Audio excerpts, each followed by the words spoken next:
Beast Master. Pembuktian kekuatan Gaur. Jangkauan lompatanmu semakin jauh saja, ayam jago. Bagus. Terus tingkatkan kemampuanmu maka di masa depan mungkin kamu bisa bermutasi menjadi Beast Phoenix atau naga. Kukira lebih cocok naga karena saat aku menunggangimu maka aku akan terlihat berwibawa dan gagah. Zhao Jian memuji Beast ayam surgawi. Ternyata dia ingin aku kuat agar dapat dibanggakan saat menunggangiku. Keluh ayam jago dalam benaknya. Zhao Jian memutuskan singgah di sebuah gunung yang menjulang tinggi dan puncaknya bahkan tertutup salju saking tingginya. Tempat itu memiliki energi spiritual yin yang cukup melimpah dan itu adalah tempat yang cocok bagi Huli Jing bermeditasi menyerap esensi bulan saat malam hari. Daji juga akan bermeditasi di sana saat siang hari, walaupun tempat itu tidak terlalu bagus menyerap esensi matahari karena di sekitarnya terlalu banyak energi spiritual yin. Namun, Zhao Jian juga memiliki agenda lain, dia akan menjinakkan beberapa beast yang ada di sana. Seperti kata pepatah, sediakan payung sebelum hujan. Maka ia juga akan menyediakan tameng beast yang akan melindunginya dari entitas kuat di dinasti Gu Agung ini. Dia menugaskan Valet menjaga meditasi Huli Jing dan Daji selama ia berburu di area sekitar gunung tinggi itu. Dia juga yakin di sana pasti ada beast yang bersemayam kecuali dinasti Gu Agung yang luas ini memiliki tempat khusus binatang buas seperti hutan tengah, Kekaisaran Jiang. Namun, berdasarkan informasi yang dikirim pasukan naga ke Kaisar Jianglong, dinasti Gu Agung tidak mengenal konsep penangkaran beast seperti itu. Beast-beast di sini hidup di alam liar dan untuk bertahan hidup mereka menyendiri ke kedalaman hutan. Mereka tidak punah karena para kultivator kuat di dinasti Gu Agung tidak memburu mereka selama tidak menimbulkan bencana. Masalah perburuan beast biasanya dilakukan oleh murid-murid sekte, atau pendekar lepas tanpa klan. Walaupun terus diburu, beast-beast di sini tidak punah karena wilayahnya yang sangat luas dan penduduk dinasti Gu Agung hanya sedikit lebih banyak dari Kekaisaran Jiang. Dinasti Gu Agung kemungkinan melenyapkan semua penduduk Guidao yang mereka taklukkan saat Guidao dinasti Gu Agung menyerap Guidao tersebut, tidak seperti Kekaisaran Jiang yang menampung penduduk Guidao yang mereka taklukkan. Apakah belum ada beast yang kamu rasakan, Gaur? Tanya Zhao Jian pada beast anjing berbulu hitam, karena mereka sudah menjelajahi gunung itu selama 1 batang dupa dan mereka hanya menemukan tanaman herbal spiritual saja serta beberapa binatang buas yang belum dapat menyerap energi spiritual. Zhao Jian dengan mudah menaklukkan binatang buas itu dan menyimpan ke dalam tas sihir khusus tempat penyimpanan makanan, hasil buruan dan sumber daya. 2 tas sihir lainnya adalah khusus tempat beast betina dan ayam jago serta beast-beast yang akan ia taklukkan nantinya sehingga ayam jago akan memiliki junior di sana walaupun kabarnya beast di dinasti Gu Agung tidak dapat berbicara seperti manusia. Beast di sini baru mencapai tahap itu saat mencapai ranah World Master. Zhao Jian sendiri tidak mengerti kenapa bisa begitu. Tetapi inilah keunikan dunia ini. Tak ada daratan, dunia ini hanya terdiri dari lautan tak berujung dan satu-satunya tempat yang mirip seperti daratan adalah punggung beast kura-kura atau dinamakan dengan Guidao. Setiap Guidao juga memiliki kekangan terhadap kultivasi, semakin besar Guidao itu maka kekangan kultivasi di sana akan melonggar. Aku merasakan niat membunuh yang sangat besar. Seru Gaur mengendus ke arah semak-semak belukar di tebing berbatu. Mungkinkah di balik semak-semak itu adalah mulut gua dan ada beast yang berhibernasi di sana? Zhao Jian berspekulasi sembari menghunus pedang keadilan. Biarkan aku yang akan menangani beast itu, Tuan Jian. Sahut Gaur langsung melompat ke arah semak-semak tanpa menunggu jawaban dari Zhao Jian. Dia ingin melatih kemampuan bertarungnya juga. Dia tidak ingin hanya berkontribusi sebagai anjing pelacak saja. Dia juga ingin seperti ayam jago yang ditugaskan berburu sendirian oleh Zhao Jian agar ayam jago semakin kuat. Gaur mencakar semak-semak, energi spiritual angin langsung menghancurkan semak-semak belukar itu dan ternyata di sana benar ada sebuah gua. Ger.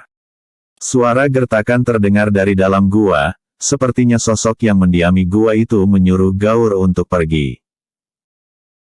Zhao Jian menduga sosok itu tidak langsung menyerang Gaur karena basis kultivasi Gaur sekarang adalah ranah Sein, yang berarti sosok di dalam gua itu lebih lemah dari Gaur.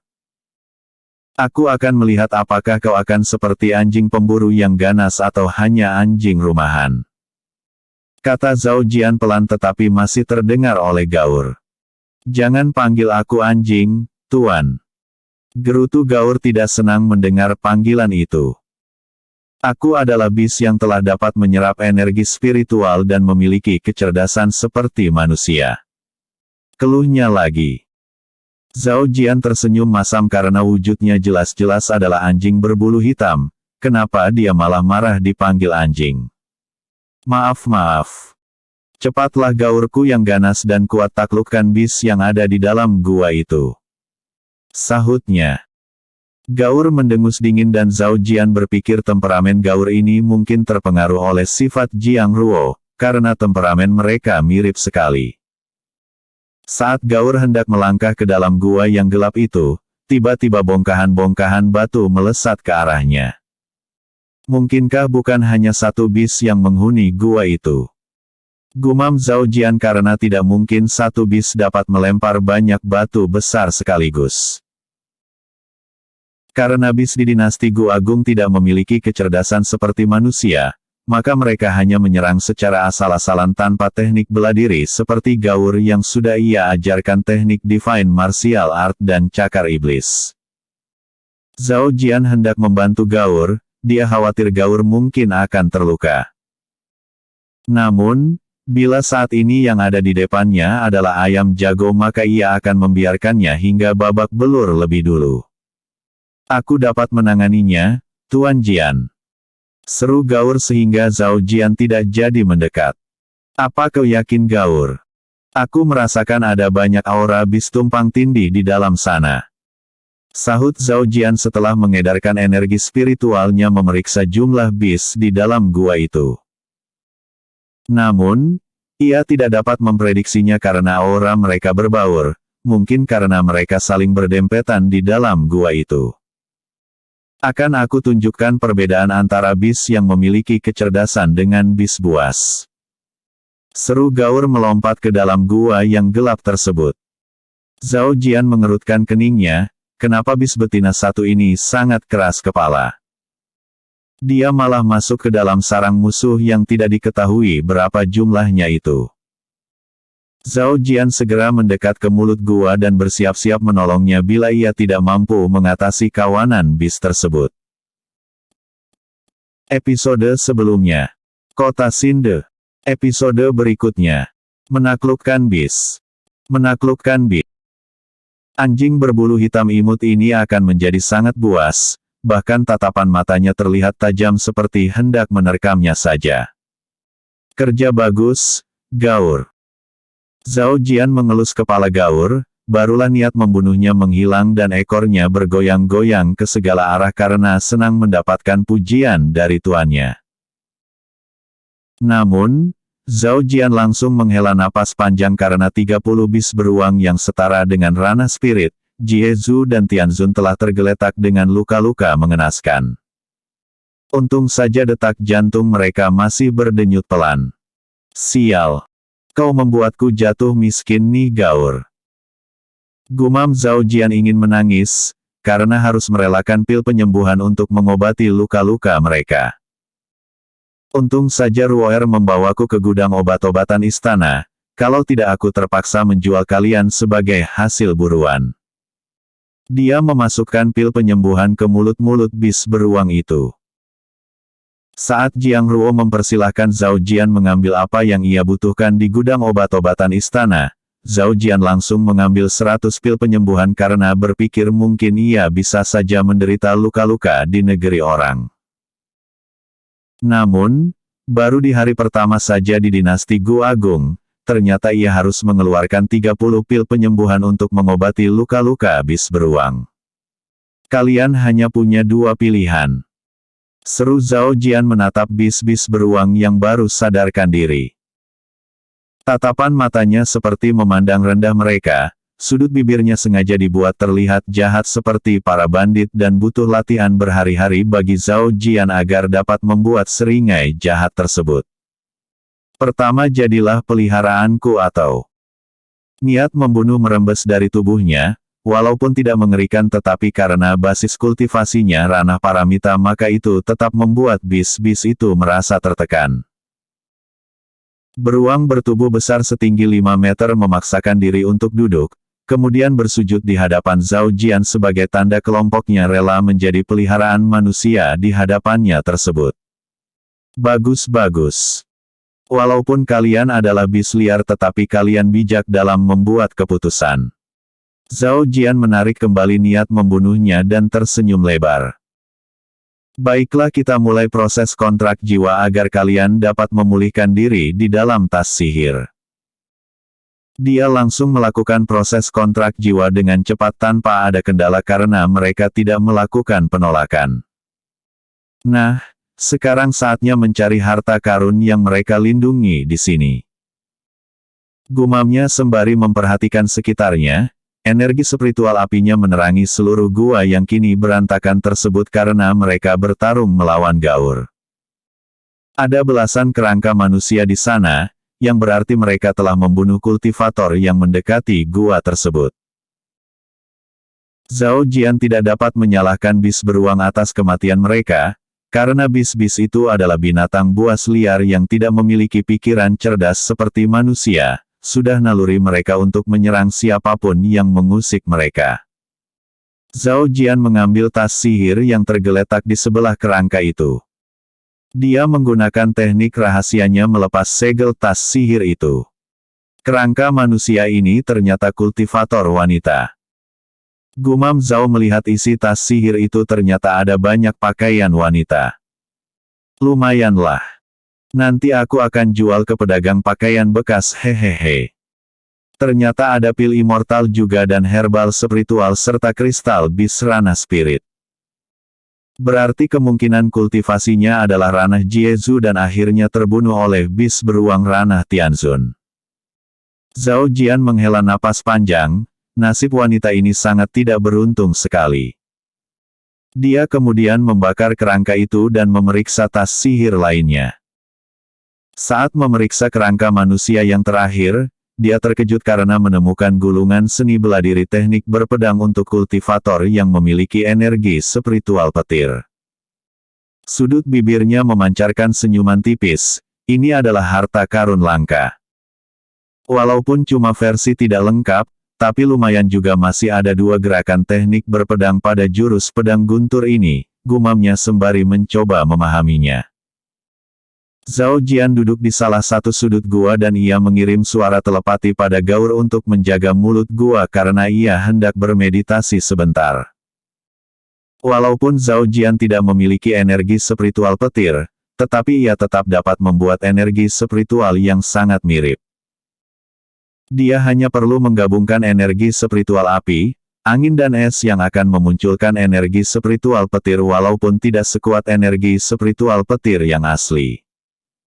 Dalam benaknya, Zhao Jian memperagakan gerakan pertama jurus pedang guntur. Bila pedangnya muncul sengatan-sengatan listrik, saat pedang itu diayunkan ke arah depan, energi spiritual petir berbentuk belut listrik menggeliat dan meluncur bersama dengan ayunan pedang tersebut. Zhao Jian terkejut, tidak menyangka walaupun bukan gulungan seni bela diri tingkat tinggi, jurus pedang guntur ini termasuk hebat juga. Apalagi dengan siluet belut listrik yang terlihat menggelikan itu. Hehehe. Ini bisa menjadi serangan kejutan yang membuat lawan tersengat walaupun mengkonsumsi banyak energi spiritual. Karena ia harus menggabungkan 3 energi spiritual untuk menciptakan energi spiritual petir. Zhao Jian membuka matanya, dia tidak buru-buru mempelajari gerakan kedua jurus pedang guntur itu karena Huli Jing dan Daji sedang bermeditasi. Kemungkinan besar keduanya akan menerobos ke ranah paramita sehingga ia juga harus mengantisipasi serangan mendadak dari musuh yang merasakan keberadaan keduanya. Apakah ada kendala selama aku bermeditasi, Gaur? Zhao Jian menyapa Gaur yang berdiri di depan mulut gua. Namun, tiba-tiba ia merasakan energi spiritual ayam jago menurun drastis. Apakah dia bertemu bis kuat? Atau ada kultivator lain yang berburu di gunung ini? Saat pertama kali mendaki gunung, Zhao Jian tidak merasakan kehadiran kultivator lain. Wilayah di sekitar mereka juga pegunungan yang tidak berpenghuni, apalagi wilayah ini adalah bagian dekat ekor Gui Dao dinasti Gu Agung. Biasanya bagian ekor itu jarang dihuni karena jauh dari ibu kota yang letaknya dekat dengan bagian kepala Gui Dao. Kalaupun ada yang tinggal di wilayah jauh itu, hanya klan-klan kecil saja atau penduduk dari Gui Dao yang ditaklukkan. Ayo kita cari ayam jago. Jangan sampai dia mati, siapa nanti yang akan menjadi tungganganku? Kan, tidak mungkin aku menunggangimu, Gaur. Kata Zhao Jian yang membuat Gaur mundur selangkah dan bulu-bulu tubuhnya berdiri. Jangan takut begitu, aku cuma bercanda. Zhao Jian tersenyum senang melihat Gaur ketakutan. Di sisi lain gunung tinggi itu, ayam jago terus melompat jauh menghindari serangan murid-murid sekte yang berjumlah belasan orang. Dia tidak melakukan serangan balik walaupun murid-murid itu hanya memiliki basis kultivasi ranah spirit, karena mereka ditemani pria tua yang memiliki aura yang sangat kuat. Ayam jago tidak dapat menebak basis kultivasi pria tua itu, tetapi ia menduga pria tua itu lebih kuat dari Zhao Jian. Tolong jangan buru aku, dagingku rasanya asin, teriak ayam jago menangis terseduh-seduh. Bis yang sangat menarik, kalian harus mendapatkannya. Seru pria tua itu pada murid-murid yang ia kawal itu sembari mengelus janggutnya. Iya, Penatua. Kami pasti akan menangkapnya. Sahut murid yang paling menonjol di antara mereka dengan semangat. Episode sebelumnya. Pembuktian kekuatan Gaur. Episode berikutnya. Menyelamatkan ayam jago. Beastmaster. Menyelamatkan ayam jago. Tekanan dari aura basis kultivasi pria tua itu membuat lompatan ayam jago menjadi pendek sehingga ia selalu terkejar oleh murid-murid pria tua itu. Bulu-bulunya berjatuhan akibat diserang terus-menerus. Dia sangat kesal tetapi bila melakukan perlawanan balik maka pria tua itu pasti akan menekannya. Di mana kau, Tuan Jian? Tolong aku. Ayam jago menangis terseduh-seduh. Formasi jerat heksagram. Murid-murid pria tua itu mengelilingi ayam jago dan rantai yang mengandung energi spiritual mengikatnya. Ayam jago tidak bisa bergerak lagi, pria tua itu tersenyum bahagia karena murid-muridnya berhasil menangkap bis ayam surgawi. Bagus-bagus. Kalian akan mendapatkan 5.000 poin prestasi sebagai imbalan berhasil menaklukkan bis ini. Seru pria tua itu mendekati ayam jago, tetapi senyuman yang terpancar dari sudut bibirnya tiba-tiba menghilang dan ia menjentikkan jari tangannya. Niat pedang angin kemudian melesat ke arah atas gunung tinggi tersebut. Murid-muridnya terkejut penatua mereka menyerang secara tiba-tiba, padahal mereka tidak merasakan aura musuh atau bis lain. 3 tarikan napas kemudian, 200 langkah dari mereka tiba-tiba pepohonan terpotong-potong menjadi potongan-potongan kecil karena 2 energi spiritual angin berbenturan di sana. Pria tua itu mengerutkan keningnya. Siapa kau? Kenapa kau mencoba mengusik kami? Selidiknya ingin mengetahui kenapa kultivator itu menyerangnya. Tak lama berselang Zhao Jian muncul bersama Gaur yang langsung menggertakkan gigi serta menatap tajam murid-murid sekte itu. Melihat yang muncul adalah Zhao Jian, ayam jago menangis semakin keras. Tuan Jian, akhirnya kau datang menyelamatkanku, teriaknya. Zhao Jian tidak menyangka kondisi ayam jago sangat mengenaskan sekali, tetapi ia tidak bisa langsung melepaskan formasi yang mengekangnya karena pria tua yang berdiri di sebelah ayam jago itu memiliki basis kultivasi ranah immortal, satu tingkat di atas ranah paramita miliknya. Zhao Jian menangkupkan tinju untuk menunjukkan rasa hormat serta menundukkan sedikit wajahnya. Gu Jian menyapa senior, sapanya sembari menggunakan identitas palsu. Karena ia tidak mengetahui informasi tentang klan-klan besar di dinasti Gu Agung, ia terpaksa menggunakan nama dinasti Gu dan berharap pria tua ini ketakutan. Pria tua itu terdiam sejenak setelah Zhao Jian memperkenalkan diri. Kenapa anggota keluarga dinasti Gu ada di sini dan tidak ada yang mengawalnya? Mungkinkah dia berbohong agar aku mengampuninya? Pikirnya berspekulasi, tapi pakaiannya terlihat mewah dan ini pertama kali aku melihat ada bis yang dapat berbicara padahal hanya setara ranah Sein saja. Kalau dia benar anggota keluarga dinasti Gu dan aku menyerangnya maka sekte dan keluargaku akan dibinasakan. Pikirnya lagi menjadi bimbang apakah menyerang pemuda ini atau merelakan bis ayam surgawi. Dia memandang murid-muridnya dan berpikir mereka pasti akan terseret bila pertarungan terjadi antara dirinya melawan pemuda ini.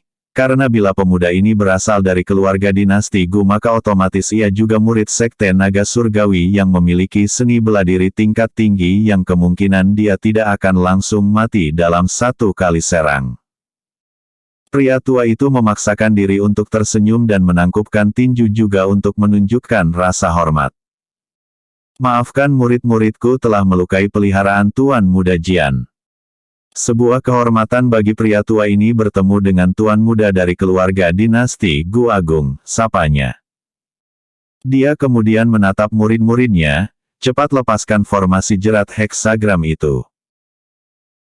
Murid-muridnya terkejut mendengarnya. Mereka tidak menyangka penatua mereka akan percaya begitu saja oleh ucapan Beastmaster tampan ini padahal mungkin saja ia sedang berkilah. Setidaknya penatua mereka harus meminta Beastmaster ini menunjukkan plakat atau token keluarganya. Setelah rantai yang mengekang ayam jago menghilang, dia segera melompat ke belakang Zhao Jian dan menatap tajam murid-murid sekte yang melukainya itu. Zhao Jian tersenyum dan berkata, sebaiknya kami pergi agar tidak mengganggu pelatihan yang dilakukan oleh murid-murid senior karena bisku yang lain sedang melakukan penerobosan kultivasi di puncak gunung ini. Zhao Jian sengaja mengatakannya karena basis kultivasi pria tua ini telah mencapai ranah immortal maka ia khawatir pria tua ini juga telah merasakan keberadaan ketiga bisnya. Lebih baik memberitahunya lebih awal agar mereka tidak mengusik meditasi bisnya itu. Pria tua itu mengelus janggut putihnya dan melepaskan energi spiritualnya. Ternyata dia berkata benar dan itu adalah bis tingkat tinggi, tidak. Mungkin itu adalah bis tingkat surgawi yang ada dalam cerita legenda, pikirnya, sekarang aku yakin dia benar-benar anggota keluarga dinasti Gu, tetapi kenapa ia pergi jauh dari ibu kota? Zhao Jian tahu pria tua itu sedang berspekulasi tentang dirinya. Dia kemudian berkata, aku tidak ingin menarik perhatian bila melepaskan bisku di ibu kota dan membuat banyak pihak menjadi iri sehingga itu dapat membuat diriku celaka. Sebenarnya aku ini tipe orang yang lebih suka bersantai bahkan aku tidak tertarik dengan urusan politik, makanya tempat paling nyaman adalah jauh dari ibu kota. Zhao Jian kembali berbohong agar pria tua itu semakin percaya dengan ucapannya. Oh, begitu, ya.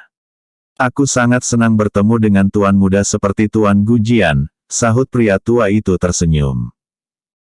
Dan aku lupa memperkenalkan diri, aku adalah Yao Qiulin, penatua pelataran luar dari Sekte Bangau Surgawi. Kalau Tuan Muda banyak waktu senggang maka singgah saja di sekte kami dan pria tua ini dengan senang hati akan menyambut Tuan Muda Jian. Pada akhirnya dia memutuskan untuk tidak menyinggung pemuda misterius ini, walaupun kekuatannya cukup untuk menaklukkan Zhao Jian. Namun, ia takut nanti sosok hebat di belakang Zhao Jian akan menghancurkannya. Zhao Jian bernapas lega, pria tua ini tidak mengusiknya, padahal biasanya tokoh-tokoh tua suka menindas yang lebih muda. Zhao Jian menduga-duga, pria tua ini mungkin mirip sepertinya yang sering membaca cerita dongeng dan percaya kalau tokoh utama itu walaupun lemah dapat menghancurkan orang yang lebih kuat darinya. Zhao Jian pun mempertahankan sikap seperti tuan muda yang berwibawa tinggi, dia terlihat sangat tenang. Seperti tokoh utama dalam cerita dongeng, dalam kondisi seperti ini, maka tokoh utama itu akan mengungkapkan rasa terima kasih karena bila seseorang baik padanya maka ia akan 1000 kali lebih baik. Tetapi bila seseorang mencoba menyakitinya maka dia akan melakukan pembalasan yang jauh lebih kejam. Bahkan dalam cerita dongeng tertentu, hanya masalah pertunangannya dibatalkan. Tokoh utama itu sampai menghancurkan klan tunangannya itu. Pria yang merebut gadisnya juga ikut terkena imbasnya. Namun, Zhao Jian tentu berbeda dari para tokoh utama itu. Dia itu memiliki pemikiran lebih rasional, dia kemudian mengeluarkan kristal bis yang ia dapatkan dari tas sihir yang ia temukan di gua sarang bis beruang. Karena aku telah seenaknya menggunakan tempat berburu sekte bangau surgawi, maka aku harap Penatua Yao Qiulin menerima kompensasi sedikit ini. Zhao menyerahkan belasan kristal bis ranah spirit sesuai dengan jumlah murid-murid Penatua Yao Qiulin. Hadeh! Uangku hilang begitu saja. Gerutu Zhao Jian dalam benaknya hampir menangis, tak rela menyerahkan kristal bis yang rencananya akan dijual di kota terdekat tersebut. Episode sebelumnya. Menaklukkan bis. Episode berikutnya. Penatua Yao Qiulin. Penatua Yao Qiulin. Penatua Yao Qiulin tidak menyangka Zhao Jian begitu murah hati, murid-muridnya tersenyum bahagia karena jumlah kristal bis itu sama dengan jumlah mereka, yang berarti kristal bis itu untuk mereka. Murid terbaik Penatua Yao Qiulin segera mendekati Zhao Jian dan menerima kristal bis itu. Tuan muda Jian, tak perlu. Dasar murid bodoh, kenapa kau malah menerimanya? Penatua Yao Qiulin menegur muridnya itu walaupun dalam benaknya ia sangat senang karena muridnya itu langsung memahami maksudnya. Zhao Jian tersenyum masam dan berkata, ini bukan apa-apa kok, aku masih punya banyak kristal bis. Zhao Jian mengeluarkan 30 bis beruang yang masih hidup sehingga murid-murid Penatua Yao Qiulin tersentak kaget dan berlari terbirit-birit, ketakutan dengan kehadiran bis sebanyak itu. Aku malah menakut-nakuti mereka, hehehe. Zhao Jian menyimpan kembali para bis beruang ke dalam tas sihirnya bersama dengan ayam jago. Penatua Yao Qiulin juga terkejut melihatnya karena ini pertama kali ia melihat bis master yang dapat melakukan kontrak jiwa dengan banyak bis. Di sekte bangau surgawi murid-murid bis master hanya dapat melakukan kontrak jiwa dengan satu bis saja. Bis beruang itu pasti tuan muda taklukkan di gunung ini, kan? Selidiknya, beberapa murid-murid kami menghilang setelah bertarung melawan mereka, makanya setiap penatua wajib mengawal murid yang berburu di sekitar gunung ini. Apakah tuan muda dapat menunjukkan di mana sarang mereka agar aku dapat mengambil kerangka mereka dan memberikan penghormatan terakhir pada mereka? Maaf Penatua Yao. Aku sudah membakar semua kerangka manusia yang ada di sarang mereka sebelum pergi, sahut Zhao Jian mulai gelisah. Pria tua ini akan meminta tas sihir mereka. Kalau begitu tidak apa-apa, semoga saja mereka bereinkarnasi dan menjalani kehidupan lebih baik. Penatua Yao Qiulin menghela napas dalam-dalam, sementara Zhao Jian semakin gelisah kenapa pria tua dan murid-muridnya belum juga pergi. Oh, ya. Aku terlalu banyak bicara, maaf Tuan Muda Jian. Kami akan pamit dulu dan jangan lupa untuk mampir bila melewati sekte bangau surgawi kami. Dia menangkupkan tinju untuk menunjukkan rasa hormat sebelum pergi. Zhao Jian juga melakukan hal serupa, saat Penatua Yao Qiulin berbalik badan, Zhao Jian juga menghilang seperti di bawah hembusan angin. Salah satu murid yang menoleh ke belakang langsung tercengang dan Penatua Yao Qiulin menarik murid itu agar tidak menatap ke belakang lagi. Apakah kita akan bertemu dengan senior itu, Penatua? Tanya muridnya yang paling menonjol di antara muridnya yang lain. Sosok sepertinya hanya keberuntungan saja yang membuat kita dapat bertemu dengannya. Kalian harus berlatih keras agar bisa sepertinya. Sahut Penatua Yao Qiulin tersenyum, asal kalian tahu. Usianya itu baru 21 tahun saja. Aku yakin saat usia 25 tahun dia sudah menjadi ranah World Master dan penguasa dinasti Gu Agung di masa depan. Semua muridnya terkejut mendengarnya dan mereka menyesal tidak menyebutkan nama mereka pada pemuda itu. Karena bila ia mengingat nama mereka maka di masa depan bisa saja mereka diangkat menjadi pegawai pemerintah. Penatua Yao Qiulin tersenyum mendengar jawaban konyol muridnya, hanya satu murid saja yang mengepalkan tinju. Yang berarti ia ingin menjadi sosok jenius bela diri seperti pemuda tadi. Di puncak gunung, Zhao Jian langsung terduduk lemas karena berhasil mengelabui ranah immortal tanpa terluka. Namun, sangat sayang sekali harta karunnya harus lenyap demi menyelamatkan ayam jago. Maaf Tuan Jian. Ayam jago bersujud di hadapan Zhao Jian. Zhao Jian yang sedang tidak bersemangat hanya melambaikan tangannya tanda bahwa ia memaafkannya. Tapi aku mendapatkan lumayan banyak herbal spiritual Tuan. Mungkin ini akan meringankan kerugian Tuan Jian. Seru ayam jago. Karena tuannya itu selalu memikirkan masalah uang setiap saat akibat memiliki banyak bis yang harus dinafkahi. Sudut bibir Zhao Jian memancarkan seringai tipis dan melihat isi tas sihir yang dibawa oleh ayam jago. Lumayanlah. Kukira kau hanya bermain-main saja, ternyata kamu berguna juga selain menjadi tungganganku.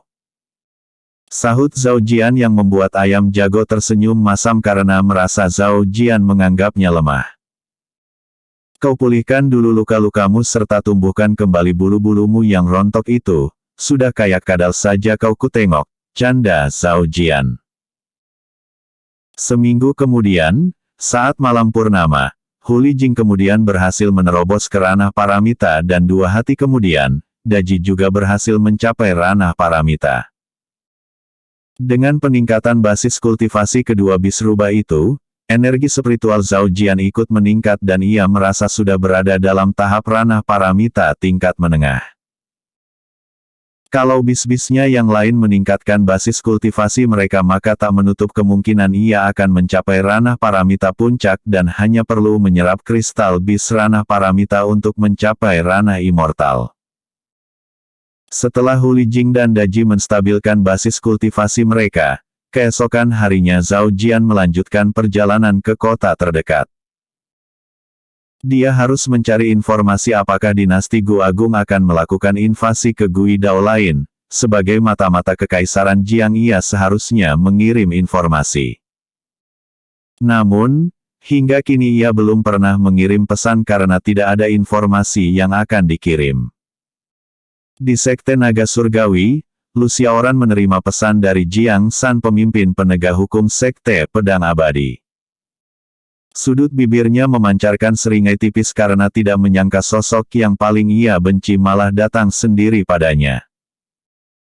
Dia kemudian meminta sistem surgawi melukis gambar wajah Zhao Jian dan kemudian meminta murid-murid Sekte Naga Surgawi yang menjadi kaki tangannya untuk melapor padanya bila melihat sosok dalam lukisan itu. Di tempat berbeda, Ye Mo yang telah menjadi kaisar langsung mengarahkan Gui Dao-nya mendekati Gui Dao dinasti Gu Agung setelah mendapatkan informasi keberadaan Zhao Jian dari mata-matanya di Kekaisaran Jiang dan kebetulan juga ia memiliki mata-mata di Gui Dao dinasti Gu Agung sehingga ia tidak akan kesulitan mencari keberadaan Gui Dao dinasti Gu Agung. Agar Zhao Jian tidak menghilang lagi, Ye Mo memerintahkan klan Yun yang menjadi kaki tangannya di dinasti Gu Agung untuk mencari keberadaan Zhao Jian. Dia mengirim lukisan wajah Zhao Jian yang ia dapatkan dari mata-matanya di Kekaisaran Jiang agar klan Yun tidak kesulitan mencari keberadaan Zhao Jian. Episode sebelumnya. Menyelamatkan ayam jago. Episode berikutnya. Kota di San